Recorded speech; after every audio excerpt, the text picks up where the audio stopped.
Hey everybody, it's Star Wars Dude 2000, and introduce yourself, son. I am Cyanavris. And this is the beginning of our new Star Wars review segment, which I've been trying to get back up, as you guys know, for a while, since TK dropped off, and the other guy dropped off, Baron. So now we have Cyanavris at your service. Right, and we're gonna be doing this a bit like our mine and Cameron's horror reviews, but we're gonna go a bit different. As you can see behind Cyprus, we will be playing the movie in the background while we do the review. So, to give you guys a bit of entertainment during the review, and guess we'll start now with... We're doing The Phantom Menace, a movie from I believe it was 1999, I believe? Correct, 1999. And Severus will be giving the synopsis.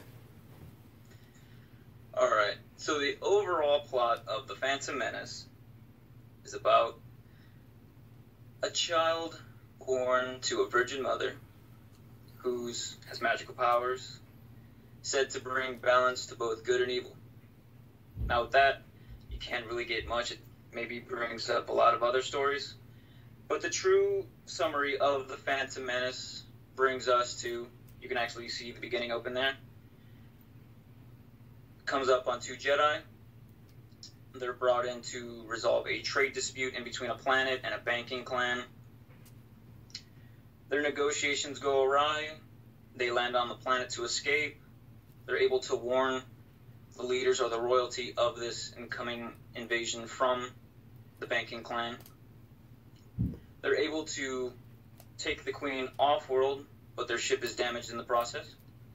They have to make a makeshift landing on a nearby planet, a desolate, horrible planet, Tatooine.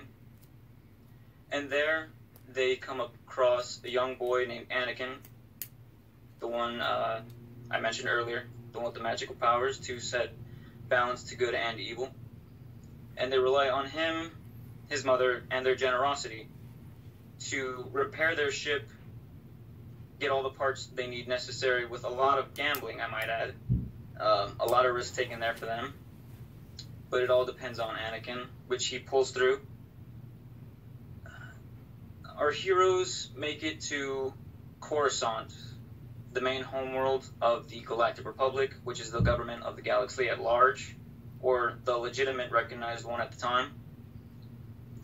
We go through some political laws, debates.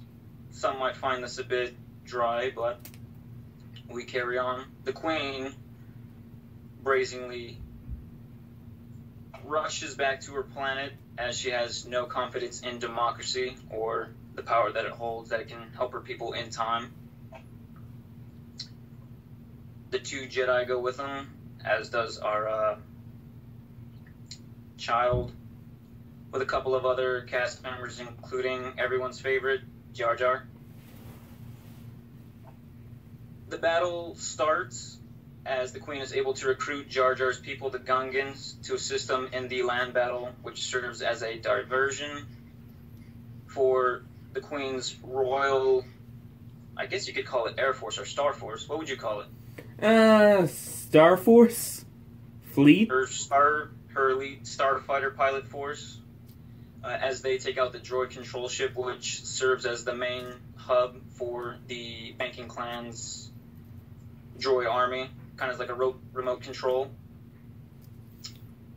The two ambassadors, which are Jedi, face off with the Sith assassin Darth Sidious. I'm sorry, Darth Maul. Darth Sidious is actually the master. In the end, of course, the Queen's Royal Air Force is successful in destroying the control ship. The Gungans are victorious on the ground force, and Maul is defeated. But of course, it all comes at a cost. Jedi Knight Qui-Gon is defeated and killed, and many other people are killed in the process as well. Right, and that was the synopsis. We will be getting on to the facts now, which I wrote down a bit. I also, from memory, have a few, but most of the movie is written by George Lucas. Music is done by John Williams.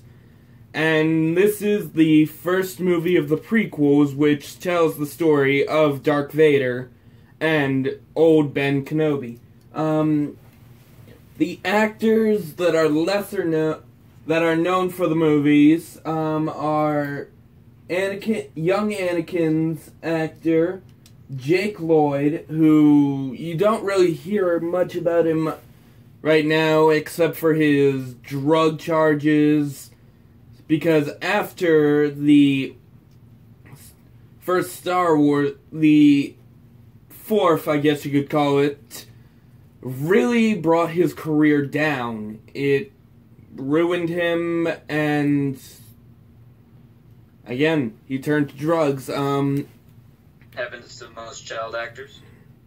Right, and a controversial actor named Ahmad Best, who plays Jar Jar Binks.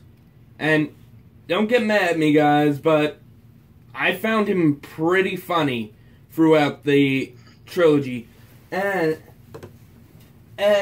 you know, it could have been worse. I mean, Michael Jackson was actually originally supposed to play Jar Jar Binks, but really, the writers decided not to because it might cause some problems, since Michael is a well-known actor.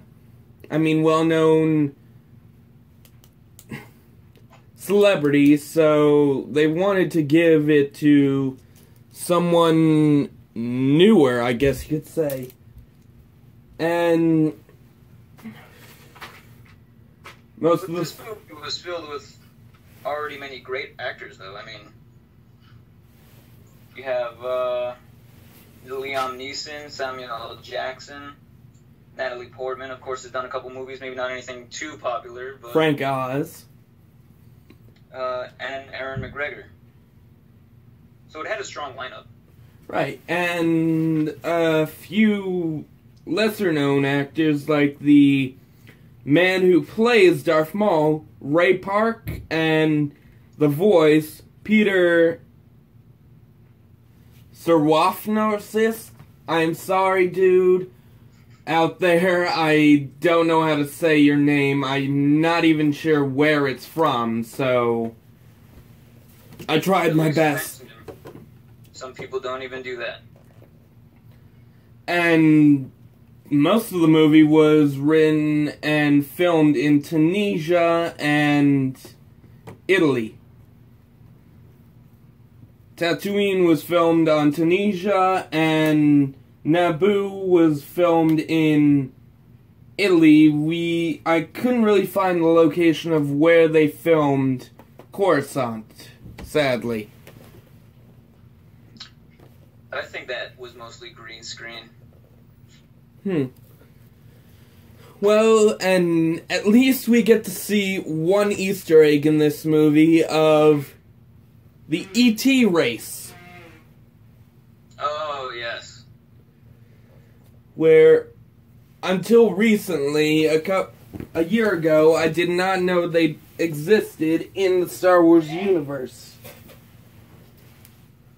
I literally never even noticed them in the movies. I believe they're only seen in one minor shot, and that's when Queen Amidala calls for a vote of no confidence in Chancellor Valorum. Right, and this movie also explains the whole story of how Senator Palpatine became Chancellor. Democracy, man. I mean, at least we almost got, instead of Palpatine, Bail? I believe that was one, and then Organa was another. Bail Organa. No, wait. Antilles. Antilles, I believe one of the candidates' name was. It was main good member candidates. That's all I know. It was no one's really not heard of. It was somebody that would have been beneficial in that position regardless. On the light side of things. But then we had to move the plot along because of the earlier movies of Palpatine being in charge, and imagine it could have gone a whole different way. It could have. A lot less war, and the Trade Federation would have been alone. Honestly, I loved Liam Neeson's acting as Qui-Gon Jinn. I mean, we've only usually seen him in movies like Taken and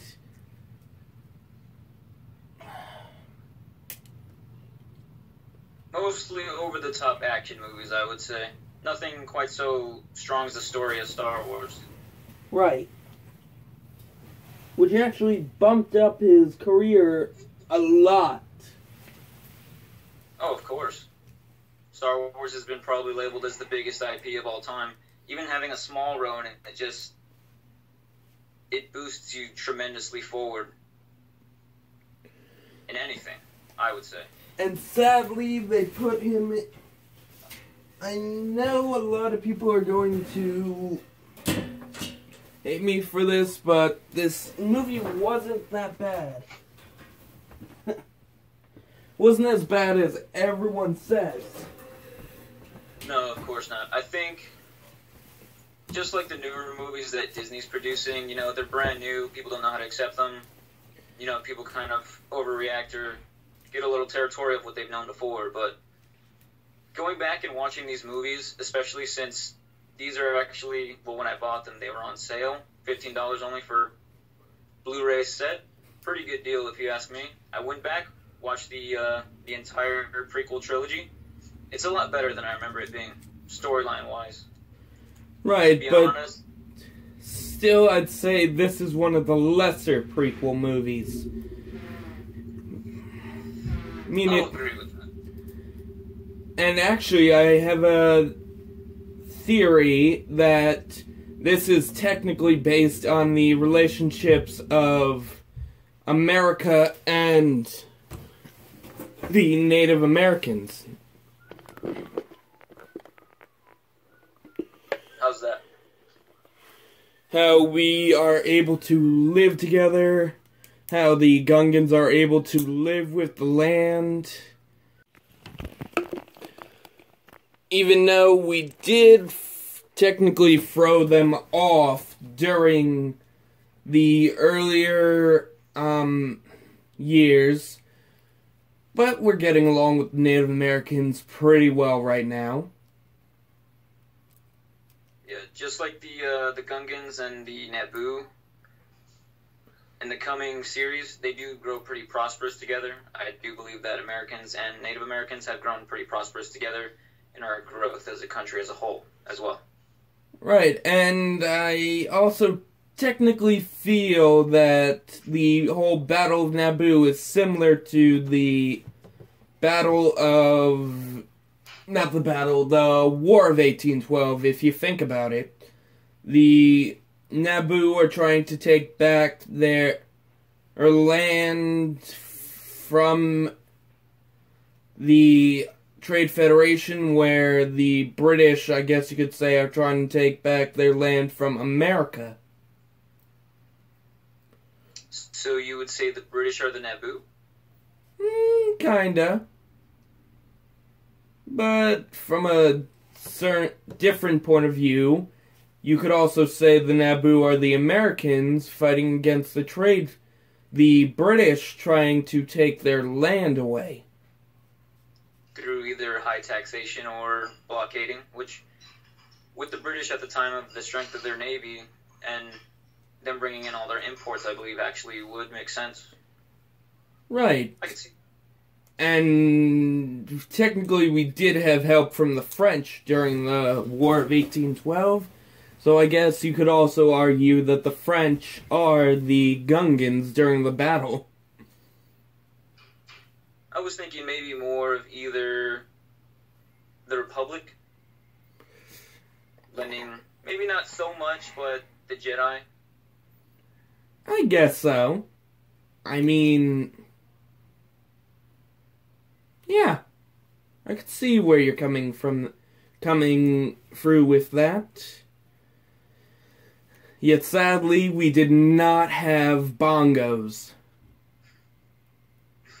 Oh God, I just, don't get me wrong.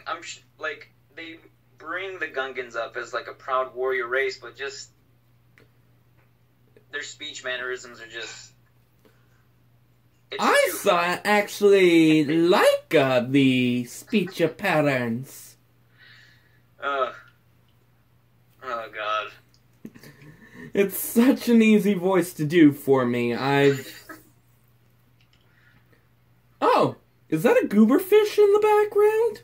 Yes, I just heard Jar Jar speak the line. I just, I'm not sure if you've heard it.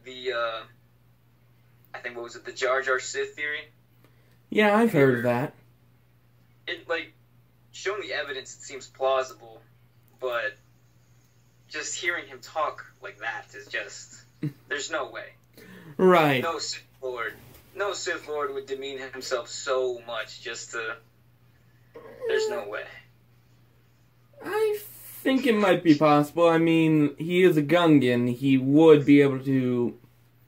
His race is known for speaking in such a way. You do have a point. And if you think about it, a lot of Jedi have only been in. There's only been a few Jedi from one or two species so far, like the Tusken Raider species. Him I have heard of.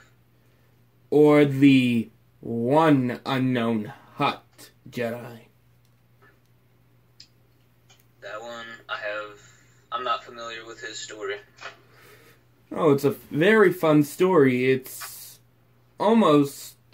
You know what? We should save this point for the episode 3 review, which we hopefully will be doing in 2 weeks. You know what? You're right. We're getting a little off track. We're talking about all these estranged Jedi from different species. We should be talking about the Phantom Menace. Which I did like the battle between the Gungans and the droids. Found it pretty funny, and I don't know. It was the first time we actually saw the droids get their ass kicked by such a lower race. Yeah, I think that battle also too kind of symbolizes, so much like primitivism versus technology. Mindless drones versus kind of like hopeful, devout people fighting for a cause. Right, and, this is so hard to talk about. I mean, it's an okay movie, but it's... Seriously, there's not that much to talk about. Not that good. Well, I'd say, I guess my personal experience with it, when it first came out, it was Star Wars. I grew up as a Star Wars kind of guy, family thing. It was Star Wars, pew pew. But looking back on it now, the storyline, it fits in. As a movie as a whole, if you pay attention to the universe, it's not a bad story. It fits in. There's no plot holes. There's not really any point to where you could just say, they should have just went from here to there and been done with it, you know? And actually, there is one good point about it. They did give us some foreshadowing for a future Clone Wars episode. Anakin asking if Padme is one of the angels from Iago. See, that's what this movie did really well, too, as well as A New Hope, is that it sets the stage for a broader horizon, as well as making the foundation to where you could build movies upon it, which allows other people, like the EU, movies, books, to be produced around it while not affecting the main storyline. Right. Which I think is really good. And at least we finally got to meet the Dugs and the Toydarians before we meet King Katuko and the governor of Toydaria. No, wait. Not Toydaria. Malastare. I remember the first episode he debuted in. It was the show-off between Ventress and Yoda, correct? Right. Yeah, the very first episode of the Clone Wars. But we're getting off topic, and we're saving the Clone Wars for between 2 and 3, correct? Yeah.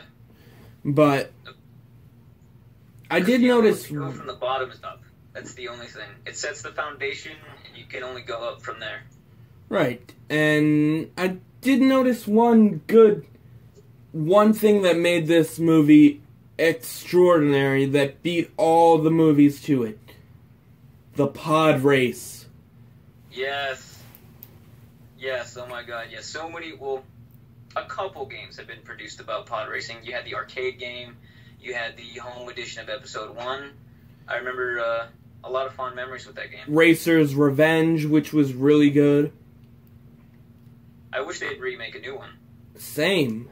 I mean, we're focusing too much on car races. We really need to bring back the pod racing games. Pod racing is where it's at. As long as we do not get the bomb bed racing again. Oh god, that was... I don't want to say, well, okay, it was bad. It was bad. It was very bad. I know, it was, it's terrible. It was bomb bad. I think the translation of bomb bad is great, or something like that. It's something ridiculous. Oh god. But yeah, with the time we have right now, I think we should get to the rating of the movie. I agree. We've kind of been droning on and on, kind of putting off the score. I'd say it's about a 5 out of 10. Really? Yeah. It's a lot lower than I was expecting. I'd say for The Phantom Menace, if you've never seen Star Wars, and don't laugh, there are some people out there that haven't, surprisingly. I'd say The Phantom Menace, it's an older movie, but it would be the place to start. 6 out of 10, but if you're a true Star Wars fan, and you're just there for the story, that's 7 out of 10. I'd say it's fair. Right. So next week we'll be doing the Attack of the Clones. Stay tuned. Cyanide will definitely be here for however long he can. Hopefully he stays longer than the other two. And don't forget to like, subscribe, watch this whole video for the funny commentary we give, and